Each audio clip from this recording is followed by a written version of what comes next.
Timoteo 3:16, toda la escritura es inspirada. Sí, está aprendido, muy bien. Toda la escritura, es inspirada por Dios y útil para enseñar, para redarguir, para corregir, para instruir en justicia, a fin de que el hombre de Dios sea perfecto, enteramente preparado para toda buena obra. Te encarezco delante de Dios y del Señor Jesucristo, que juzgará a los vivos y a los muertos en su manifestación y en su reino, que prediques la palabra, que estés a tiempo, fuera de tiempo, redarguye, reprende, exhorta con toda paciencia y doctrina. Porque vendrá tiempo cuando no sufrirán la sana doctrina, sino que teniendo comezón de oír, se amontonarán maestros conforme a sus propias concupiscencias, y apartarán de la verdad del oído y se volverán a las fábulas. Pero tú sé sobrio en todo, soporta las aflicciones, haz obra de evangelista, cumple tu ministerio. Muy bien, oramos. Amado Padre Celestial, encomendamos una vez más la enseñanza de tu palabra a la guía de tu Espíritu. Confiamos que puedes obrar más allá de lo que hemos de decir. Especialmente rogamos que nos instruyas, que prepares a tu iglesia para poder ser consejeros útiles en tus manos, para poder llevar a las personas, ayudar a las personas a tener una correcta relación contigo. Así que rogamos que nos uses y para eso que nos prepares. Damos en el nombre de Jesús. Amén. Muy bien, pueden tomar asiento. Muchas gracias. Bueno, voy a hacer un pequeño paréntesis. Estamos hablando de la voluntad de Dios porque es uno de los asuntos más importantes que puede suceder en la vida de un creyente, ¿sí? Para el creyente no hay otra cosa más importante que la voluntad de Dios.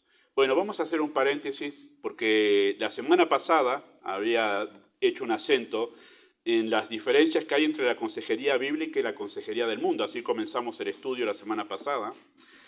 Y destacamos justamente en ese estudio que solo la consejería bíblica, además de otras cosas que dijimos, te llevará a entender la voluntad de Dios. O sea, un consejero del mundo no te va a ayudar a entender la voluntad de Dios. Te puede ayudar en muchas cosas en cuanto a las emociones, pero no te va a ayudar a la voluntad de Dios porque obviamente a los consejeros del mundo no les interesa la voluntad de Dios. Entonces un consejero bíblico va a hacer eso, te va a llevar a la voluntad de Dios.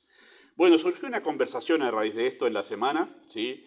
Y la conversación que surgió relacionado con esto es que, bueno, está bien el asunto, entendemos el asunto de que psicología o filosofía del mundo es opuesto a la teología bíblica y nosotros ya hemos dado argumentos para esto. Pero ¿qué pasa con lo que se llama psicología cristiana?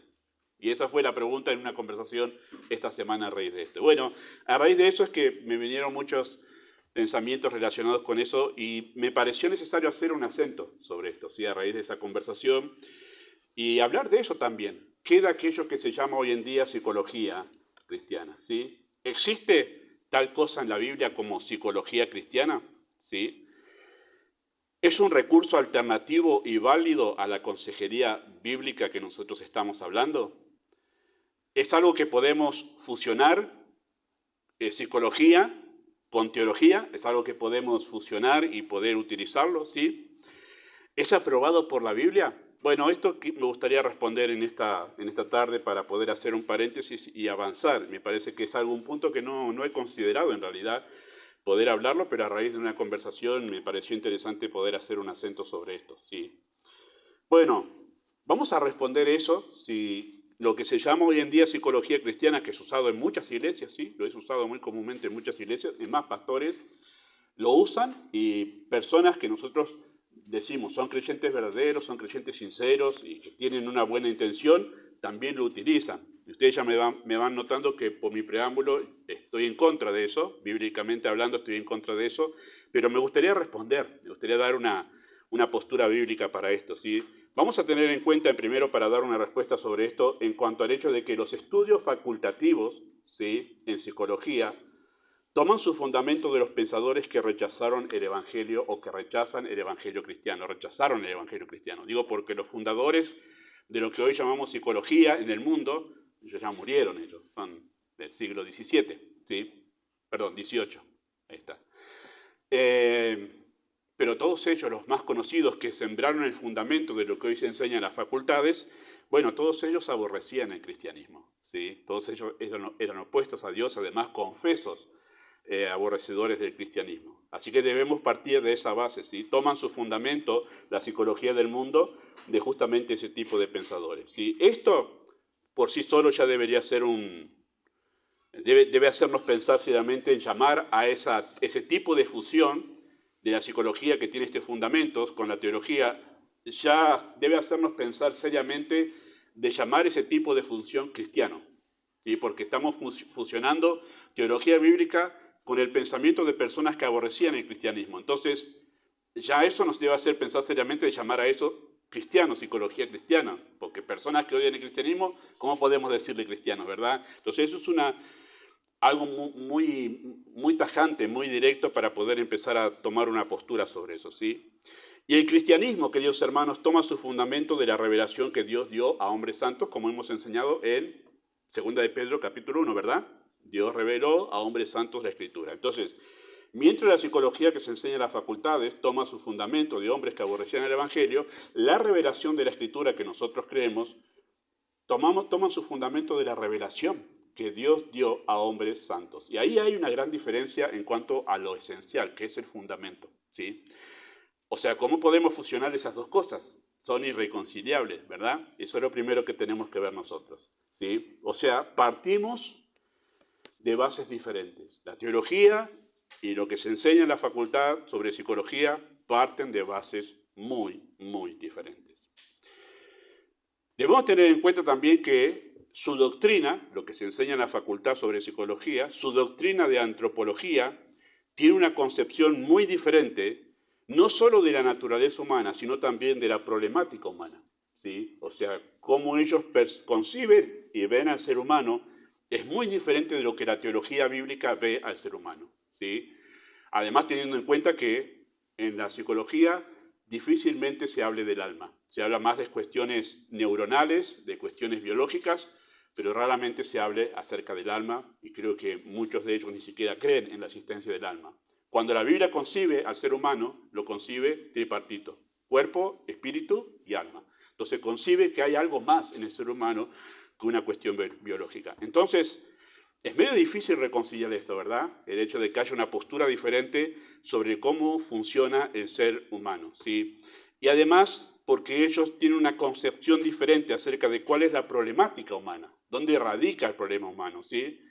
Ellos suelen atribuir la causa de la problemática humana por lo menos a tres cosas: las circunstancias, su pasado o los genes. O sea, tus problemas tienen que ver con las circunstancias que estás, esa es la raíz de tu problema, o tu pasado, y por eso que te comienzan a preguntar cómo era la relación con tu papá, cómo era la relación con tu mamá, porque ahí vamos a encontrar nosotros la causa de tu problema, ¿sí?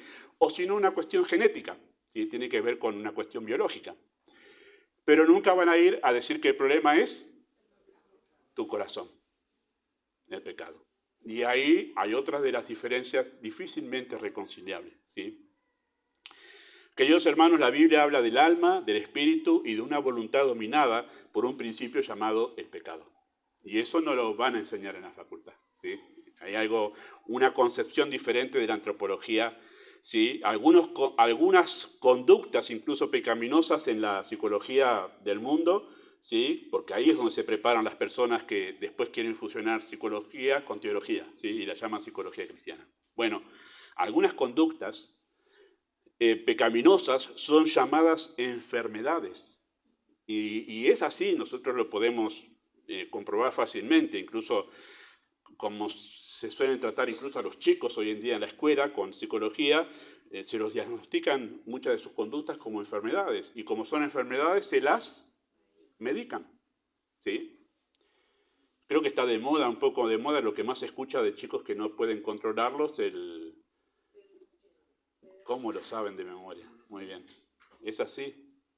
Y hay toda una cuestión de pedagogía para poder tratar con esos chicos y no tener que medicarlos, ¿sí? Pero bueno, son cuestiones que son difícilmente reconciliables con la perspectiva que la Biblia tiene sobre la conducta humana, ¿sí? Así que hay diferencias en cuanto a la base, hay diferencias en cuanto a la percepción del ser humano, y además tiene una perspectiva diferente, la psicología que se enseña en la facultad, una perspectiva diferente de la solución al problema humano. La psicología promueve el humanismo, ¿sí? Eso es lo que promueve la psicología que se enseña en la facultad. Ese es el pensamiento. Desde la Reforma, o mejor dicho, desde el Renacimiento, se llama así en el mundo, desde el 1500 para aquí en adelante, surgió el ser humano en el centro. Dios ya no más en el centro, ahora es el ser humano es el centro, ¿sí? Es el fin supremo que persigue esta corriente del mundo, ¿sí? Así que la psicología promueve el humanismo, yo en el centro, pero la teología promueve el teocentrismo, Dios en el centro, Dios exaltado. Son dos cosas completamente diferentes. Si tú te atiendes o te tratas con una persona que ha hecho sus estudios facultativos en la universidad, va a ponerte a vos en el centro de la situación. Pero si tú te buscas un consejero cristiano que tiene teología, va a poner a Dios en el centro de la situación. Y son dos cosas diferentes, ¿verdad? Muy diferentes. Entonces, no es difícil fusionar esto, ¿verdad? Bueno, son argumentos que tenemos para saber que es medio difícil llamar psicología cristiana, ponerle el nombre cristiano a algo que deja a Dios fuera del centro. Ese es un problema muy serio.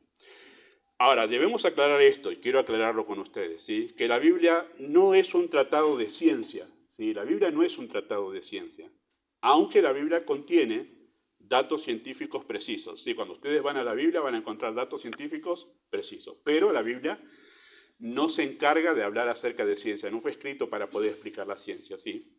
La Biblia no es un tratado de medicina, aunque tiene datos precisos sobre medicina, sobre cuestiones biológicas, ¿verdad? Salmo 139 habla acerca de mi embrión, vieron tus ojos. ¿Cómo sabía sobre el embrión David cuando escribió ese salmo? Bueno, el Espíritu de Dios lo inspiró y hay datos de la medicina que son precisos en la Biblia, pero no es un libro que hable sobre medicina. Sí, tiene datos sobre medicina, pero no se encarga de eso. Así que la Biblia no está en conflicto ni con la ciencia ni con la medicina, ¿sí? La Biblia no tiene conflicto con eso, son materias diferentes, ¿sí? Pero la Biblia sí habla del comportamiento humano, se aboca mucho a eso, casi es uno de los temas principales, y es por eso que, porque la Biblia sí aborda el tema del comportamiento humano, es por eso que la Biblia entra en conflicto con la psicología, porque la psicología se ocupa del comportamiento humano. Y ahí entramos a el mismo terreno, la misma temática. Y como sobre el mismo terreno y la misma temática, las posiciones son completamente opuestas, no podemos hablar de psicología cristiana, porque el cristianismo tiene una postura diferente a lo que la psicología enseña, ¿sí? Entonces, por eso entramos en un conflicto allí, ¿sí? Porque entra en un terreno que la Biblia se ocupa de manera específica y además lo concibe en relación directa con su creador. El comportamiento humano, según la teología, está íntimamente relacionado con el creador. El ser humano se comporta como se comporta porque le ha dado la espalda a Dios. En la psicología no te van a enseñar eso. La psicología que te enseña en la facultad no te enseña que ese es el problema.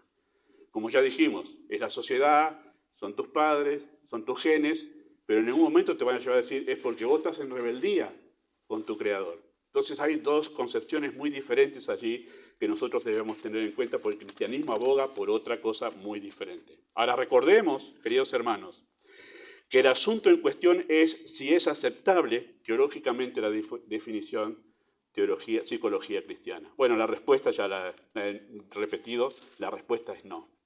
No podemos utilizar una expresión teniendo en cuenta que los conceptos y los principios son completamente diferentes, ¿sí? No es posible fusionar dos cosas que en los asuntos esenciales son opuestas. Y voy a decirlo con toda seriedad, esto no estoy siendo ni ambiguo ni estoy bromeando con esto, porque es una de las preguntas más comunes de jóvenes que terminan la secundaria y no saben qué carrera seguir, ¿sí? Y dice, y pastor, ¿le parece que sería correcto que me gusta la consejería y todo esto? ¿Podría entrar a la carrera de psicología en la facultad? Bueno, mi respuesta como pastor va a ser no. Le voy a simplemente contar la situación de alguien que escuché sobre consejería de un pastor que su hija le interesaba esto de ayudar a las personas y tratar con las personas. Le dijo, papá, quiero estudiar consejería, quiero estudiar psicología, sí, en la universidad. Bueno, su papá obviamente le dijo que es pastor, le dijo, primero, algo que voy a decir en un momento, la consejería, o lo que nosotros llamamos la atención de los problemas de las personas, es en el contexto de una iglesia, no en una oficina particular de alguien. Es en el contexto de una iglesia, siempre es en el contexto de una iglesia. Después, nunca es presentado en la Biblia como algo por lo que vos tenés que cobrar, como un oficio que vos podés tener para cobrar.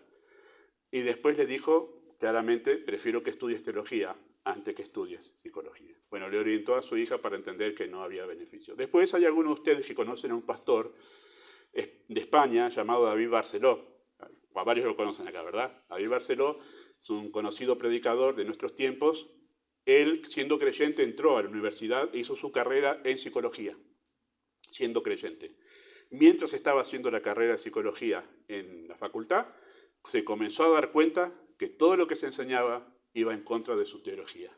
Y ahí se dio cuenta que son irreconciliables las dos cosas. Él hoy en día, yo voy a quizás subir en los grupos hoy uno de los videos donde él está hablando sobre esto. Él estudió psicología, no es que él lo escuchó, él estudió psicología y él dijo, decidió después de ahí, no, esto no se puede ejercer. Para un creyente va en contra de sus fundamentos, va en contra de su creencia. Y entonces él ahora enseña claramente acerca de esto. Y él habla claramente acerca de esto, que esto no es una guerra contra los psicólogos, hermanos. No es una guerra contra eso. Esto es una defensa de la verdad. Es lo contrario a eso. ¿Sí? No es que nos agarramos con los psicólogos. Estamos defendiendo la verdad cuando la verdad es atacada o quiere ser mezclada con el error. Y ahí sí nos ponemos en alerta, ¿verdad? Entonces eso es una defensa de la verdad. ¿Sí? Bueno, son opuestas, así que hay que romper las bases para poder fusionar. O sea, para que esto pueda fusionarse y pueda unirse y trabajar juntos, una de las dos partes tiene que romper con sus bases. Esa es la realidad. Y eso, lo que ha pasado desde la década del 80 en adelante, fue lo que pasó en muchas iglesias. La psicología es muy seductora, hermanos, ¿eh? Es muy seductora. No sé cuántos han leído acá sobre psicología, pero cuando uno empieza a leer, es muy seductora. Además, en mis estudios de Instituto Bíblico, año 87, por allí, se metió en el Instituto Bíblico un libro que se llama El varón y su temperamento. Ya ha desaparecido de la vista de todos. Se hizo popular en su tiempo. Y incluso se metió en una de las materias del Instituto Bíblico. Hasta que alguien, muy avispado en doctrina, gente, esto es un error. Pero si ustedes lo leen, yo lo leí, me entusiasmó, porque cuando uno lo ve, habla de 4 temperamentos que todos tenemos en realidad. Y es muy seductor, porque si yo me veo ahí en lo que está diciendo, es verdad, ese soy yo. ¿Cuál era el problema? En la manera en que concebía por qué las personas se comportan de esa manera. Y atribuía cosas que en la Biblia son propias de la obra del Espíritu al temperamento natural del ser humano. Y eso es humanismo. Gracias a Dios alguien lo sacó de plano y nos salvamos de empezar a meter humanismo dentro de la iglesia. Es muy sutil y es muy seductor, hermanos, por eso es que hago este énfasis. Y si ustedes tienen teología sana, métanse a leer, porque ustedes van a tener que responder sobre esto. Y van a ver que no coincide con la teología que nosotros creemos, ¿sí? Que hay mucho de humanismo, no hay nada de Dios ahí, ¿sí? Ahora, queridos hermanos, sé que hay creyentes y pastores que piensan diferente de lo que yo estoy enseñando ahora. Usted los va a encontrar, ¿sí? Especialmente si navega mucho en la web. Y sé que son sinceros en su postura, y no es mi intención atacar personas de ninguna manera al decir esto, sino defender la verdad y tratar con ideas. Ese es el problema acá, ideas equivocadas, ¿sí? Hay muchas cosas en juego cuando se trata de esto de fusionar la psicología con la teología, ¿sí? Hay muchas cosas en juego, por eso es que trato de ser serio y he dedicado este sermón para esto, ¿sí?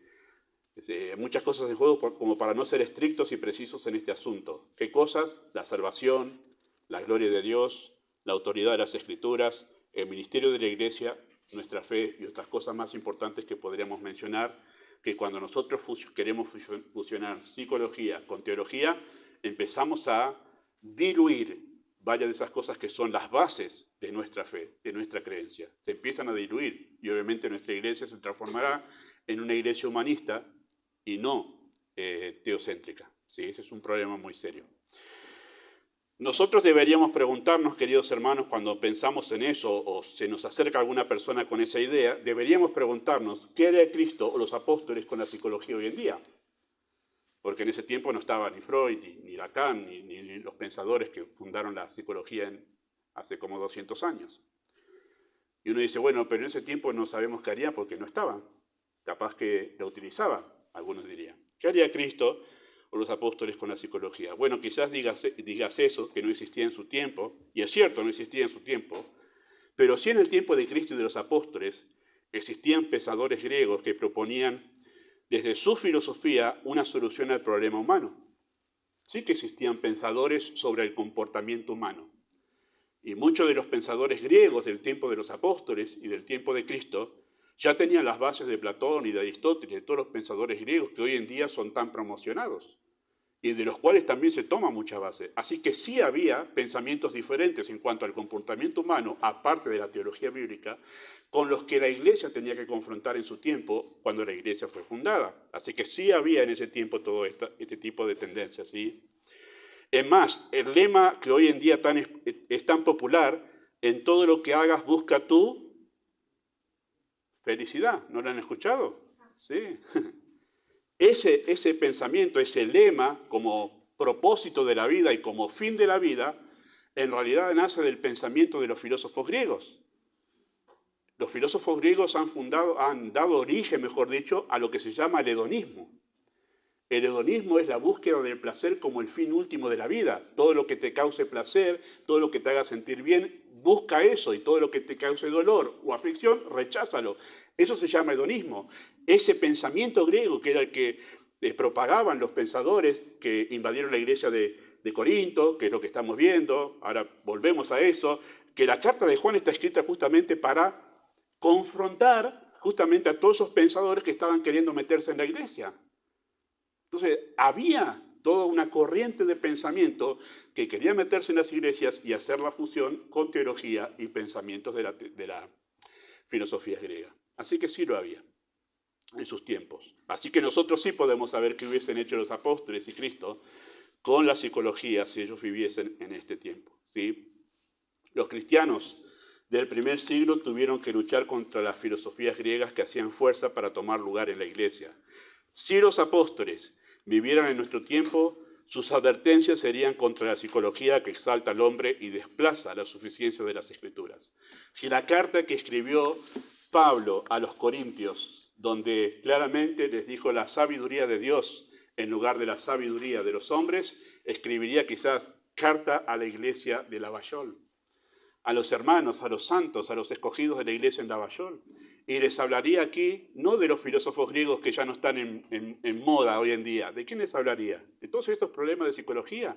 Y advertiría el apóstol Pablo en sus cartas a nosotros hoy en día, si nos mandase una carta a nosotros, guarda con la psicología, nos dirían en buen porteño. Guarda, muchachos, eso es un engaño. ¿Sí? Eso haría el apóstol Pablo y los demás apóstoles también. Tratar de fusionar las filosofías del mundo con la teología bíblica es una de las estrategias de Satanás para debilitar la iglesia. Es uno de los engaños más sutiles y por ser sutiles que por eso se metió en casi todas las iglesias en el siglo pasado, desde los 80, los 90, y se hizo muy fuerte en el comienzo de este siglo, ¿sí? Así que tratar de fusionar eso es una de las estrategias de Satanás, ¿sí? Ustedes saben que si Satanás ataca de dos maneras a la iglesia. Uno es desde afuera con persecución. Cuando se le acaba ese recurso, ¿qué es lo que hace? Trata de meterse en la iglesia trayendo mentira disfrazada de verdad, ¿sí? Entonces trata de meterse de esa manera en la iglesia. O sea, traer algo que tiene algo de verdad, pero detrás esconde algo de mentira. Entonces hay un poco de verdad, un poco de mentira. Esa es la estrategia de Satanás, ¿sí? Y mezclar verdad con engaño es una manera de adulterar la verdad, ¿sí? Y diluirla en su esencia. Uno dice, bueno, pero ¿qué está mal? Algunos, y los he escuchado, hermanos, son personas sinceras a quienes yo sé que creen firmemente en el Evangelio, pero los he escuchado decir a través de la web, digo, bueno, nosotros vamos a rescatar lo bueno de ahí, lo que se puede sacar de bueno de la psicología.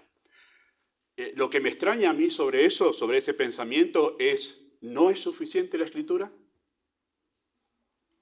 ¿Que necesitamos buscar algo, rescatar o rascar algo bueno de la psicología porque necesitamos más? ¿Acaso la Biblia no es poderosa para salvar? ¿Acaso la Escritura no es poderosa para edificar, como hablamos la semana pasada? ¿Qué más necesitamos? Que tenemos que andar rascando del balde de la psicología para poder añadirle algo más, porque nos parece que esto no es completo para ayudar a las personas. Ese es un problema de no creer en la autoridad y la suficiencia de las Escrituras. Ese es el problema de la iglesia cuando nosotros tratamos de recurrir a cosas para decir, bueno, tiene mucho, pero rescatamos lo bueno porque eso puede... Mira, tú tienes que estudiar más teología. Yo creo que cuando todos estudiemos más teología, no nos vamos a ver necesitados para nada de recurrir a nada de lo que nos ofrece este mundo. Las personas que no conocen teología piensan que la Biblia no tiene recursos. Y lo que a mí más me extraña en realidad, perdón que me ponga apasionado con esto, pero lo que más me extraña es que las personas creyentes que dicen voy a estudiar psicología, son capaces de comerse libros y libros para estudiar psicología y no son capaces de comerse libros y libros para estudiar teología.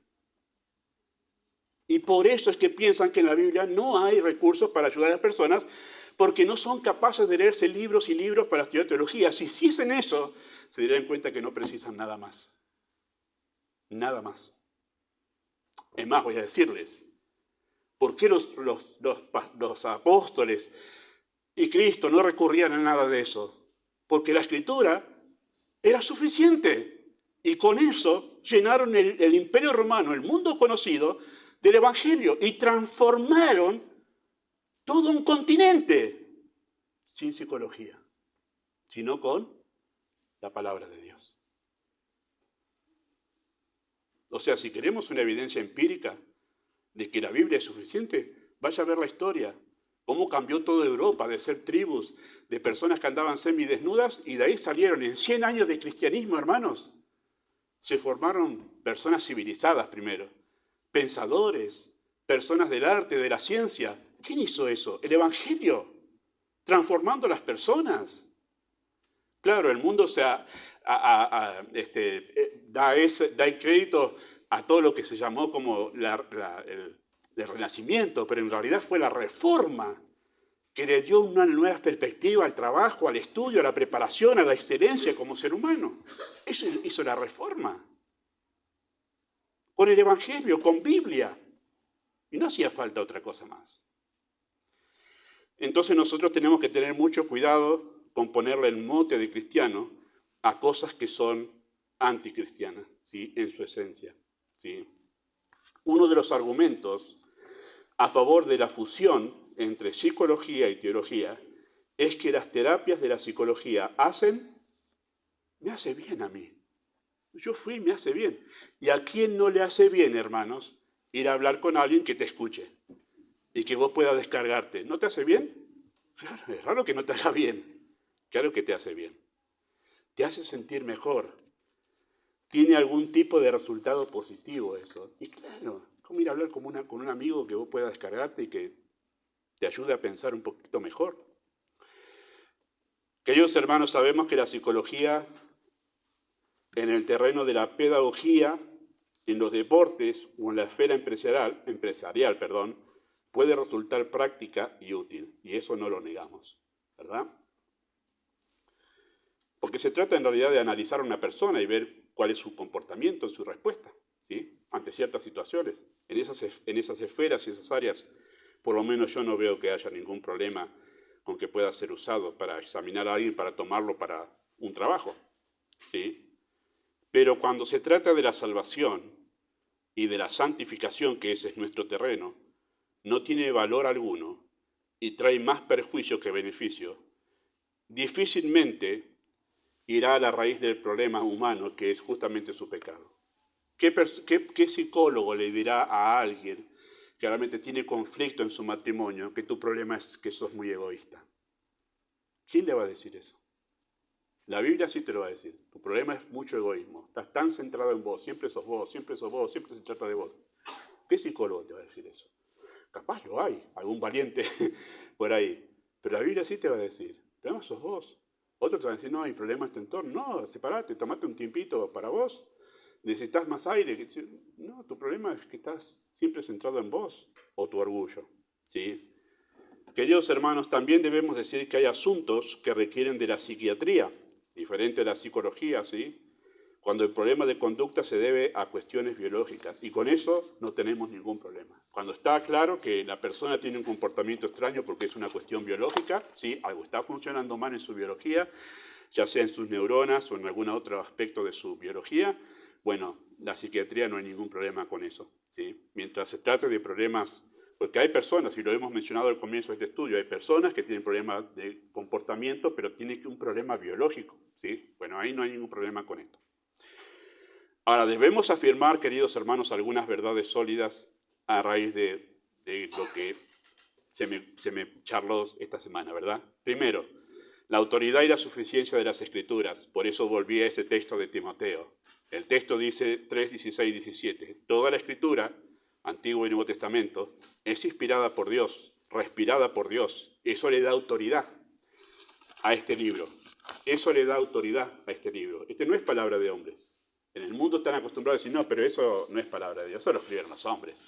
Bueno, la Biblia, el apóstol Pablo dijo, es respirada de Dios y eso le da autoridad a la Escritura, ¿sí? Y es útil, y ahí viene la suficiencia de la Escritura, para enseñar, para redarguir, para corregir, para instruir en justicia, y eso es santidad, a fin de que el hombre de Dios sea perfecto, completo, enteramente preparado para toda buena obra. Esa toda buena obra es para vivir en santidad conforme al carácter de Cristo. Entonces la Biblia, que es la palabra de Dios autoritativa, es útil y suficiente para poder moldear la conducta de una persona, que es lo que trata justamente de hacer la psicología. Y Pablo dice, no necesito otra cosa. La palabra de Dios es suficiente para poder hacer esto, ¿sí? La psicología, justamente, querer fusionar psicología con teología, lo que hace es atacar esto. Las dos doctrinas más importantes que nosotros tenemos, que es autoridad y suficiencia de la Escritura. Y cuando tú quieres fusionar con otra cosa, tú estás diciendo, no es tan autoritativa que sea palabra de Dios, necesitamos otra autoridad, y no es tan útil, precisamos algo más que nos ayude a tratar con la conducta del ser humano. Estamos negando esta verdad esencial y fundamental por la cual nosotros llevamos adelante nuestro cristianismo y además tenemos esperanza, porque tenemos esperanza en que creemos que esto lo dijo Dios y que esto es cierto. Cuando tú derribas la doctrina de la autoridad de la Escritura y la doctrina de la suficiencia de la Escritura, toda nuestra fe se viene abajo. Porque si dudamos de que esto es autoritativo y de que esto es real y es verdad, todo lo que nosotros creemos como nuestra esperanza no tiene fundamento. Y eso es lo que se ataca al querer fusionar psicología con teología. Que Dios ya no sea más la autoridad. Número 2, Jeremías 17, 9 y 10 dice, engañoso es el corazón más que todas las cosas y perverso. ¿Quién lo conocerá? ¿Quién lo conocerá? ¿Qué puede conocer una persona? ¿Qué podemos conocer de las personas nosotros? Lo que vemos de afuera. Y lo interior, donde se originan los pensamientos y los razonamientos y las intenciones, ¿quién lo conocerá? Y dice, yo Jehová, que escudriño la mente, que pruebo el corazón para dar a cada uno según su camino, según el fruto de sus obras. Y esa es nuestra confianza y por eso enseñamos, porque estamos confrontando a las personas con la voz de Dios. Y cuando exponemos las Escrituras fielmente al texto, que es lo que procuramos hacer en nuestra iglesia, sabemos una cosa, que Dios va a confrontar a los que están escuchando con su corazón, con lo que pasa en sus almas. Y va a comenzar una transformación de la gracia de Dios, porque se siente en la persona confrontada con su realidad interior, que es lo que no puede hacer nadie. Esto es antropología bíblica. Dios, que conoce al ser humano, que lo creó y además que conoce algo que nadie más puede conocer, que es lo más íntimo de su ser, Él dice que es perverso más que todas las cosas. ¿Sí? La psicología oculta en realidad el problema real del ser humano.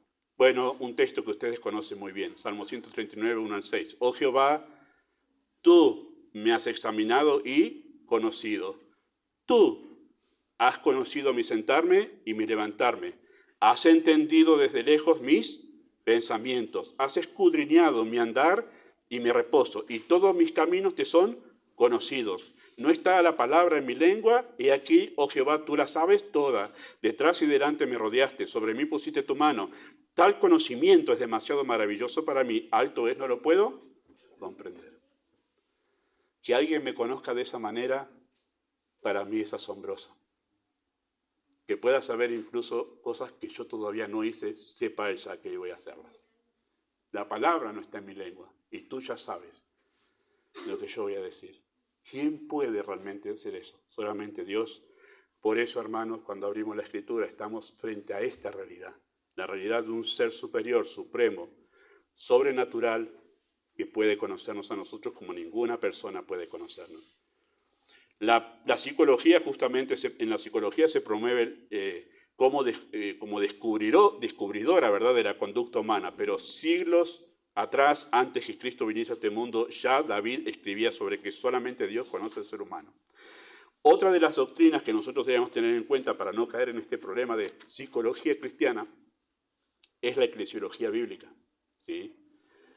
¿Han notado lo que dice capítulo 3 de Primera de Timoteo, 14 y 15, creo que lo tienen aquí? Dice: esto te escribo, aunque tengo la esperanza de ir a verte pronto, para que si tardo, sepa cómo debe conducirte en la casa de Dios, que es la iglesia de Dios, del Dios viviente, columna y baluarte de la verdad. ¿Qué es la iglesia?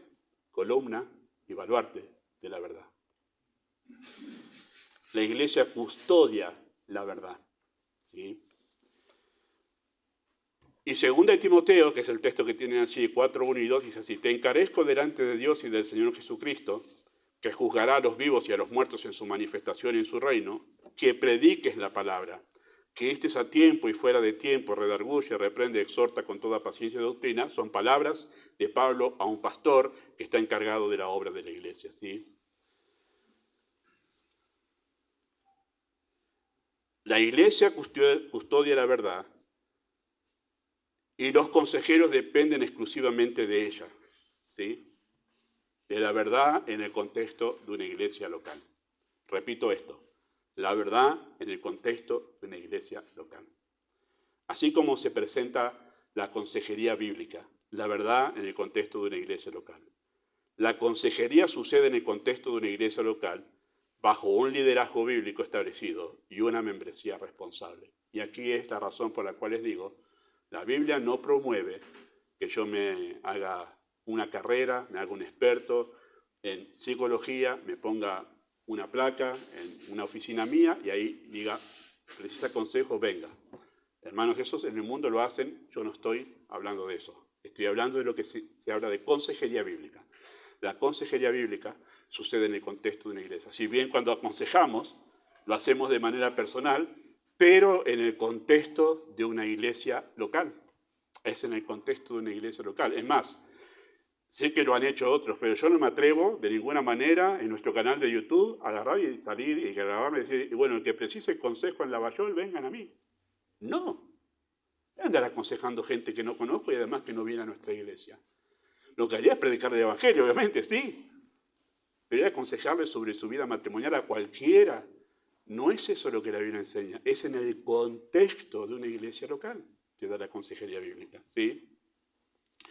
No vemos una consejería, queridos hermanos, en la Biblia aislada del ministerio de la iglesia. Los consejeros son creyentes responsables de una membresía, los que vemos en la Escritura, ¿sí?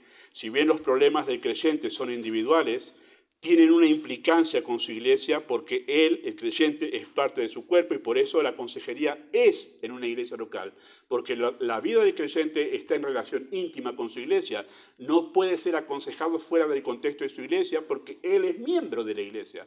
Todo lo que vive y todo lo que hace afecta, aunque sea privado, afecta su relación con la iglesia. Entonces la consejería debe ser en el contexto de una iglesia local, ¿sí? Y un consejero debe estar sujeto a una iglesia y rendir cuentas a la membresía, ¿sí? Esos son los consejeros que nosotros le damos el ok en nuestra iglesia. Los que rinden cuenta a la iglesia de lo que hacen y de lo que aconsejan, ¿no? Obviamente. Queridos hermanos, pienso que la mal llamada psicología cristiana ha sido aceptada en la iglesia porque los creyentes desconocen las bases doctrinales. Tenemos en la Biblia casos que hoy la psicología trata de enfermedades y Dios los confrontó con arrepentimiento y la búsqueda de la gracia. ¿Se imaginan hoy si Saúl fuese miembro de nuestra iglesia, el rey Saúl? Tenía delirio de persecución, Pensaba que todos estaban en contra de él. A David lo persiguió sin motivo, pero pensaba que David lo odiaba a él. Estaba celoso. Lo quiso matar. Pensaba que su hijo estaba en contra de él. Siempre veía fantasmas por todos lados.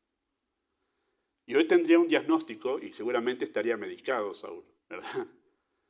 Pero Dios lo confrontó con arrepentimiento. Tú eres un desobediente. Tú me has desobedecido a mí. Y por eso llegó a tener ese comportamiento. Qué diferente, ¿no? Qué diferente. Dios habla de paz para aquellos que le obedecen. La vida de muchas personas con problemas de pánico, ataques de pánico y todas esas cosas sería muy diferente si pudiesen reposar en la verdad de las Escrituras. ¿Qué dice David? En paz me acostaré y asimismo dormiré, porque tú, oh Jehová, me haces estar confiado. Qué interesante, ¿no? Hermanos, tendríamos una vida muy distinta si simplemente obedeceríamos lo que Dios dice. Muchas personas, hermanos, me ha pasado a mí por mucho tiempo en mi vida espiritual, pero también he visto muchas personas complicarse la vida y vivir sin paz porque simplemente no han querido obedecer al Señor. No hay que complejizar tanto, con tantos términos, la conducta de las personas, la gran mayoría de las personas, cuando la Biblia simplemente lo relaciona con cómo está su condición con su Creador y en el caso de los creyentes con su Salvador.